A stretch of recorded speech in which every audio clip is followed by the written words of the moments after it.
So if you're taking your center dash out on your C6 Corvette, you'll notice that the hardest part is the cigarette lighter, or the 12-volt adapter. I got confused with this blue piece, thinking it had something to do with it, pushing it down, pulling at the same time.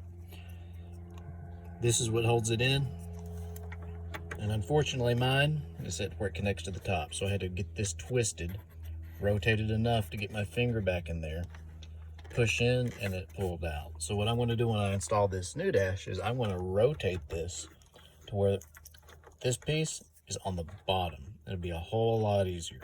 Don't get confused by the blue piece. It just pushes in at the top.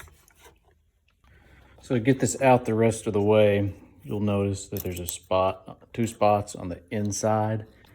You have to use a tool like this, push in on that really hard and pull out, and then switch sides, and this comes straight out. This piece actually came out first by itself. The plastic piece was left in, and it's got a little tab that you squeeze on each side, and it comes out really easy after that.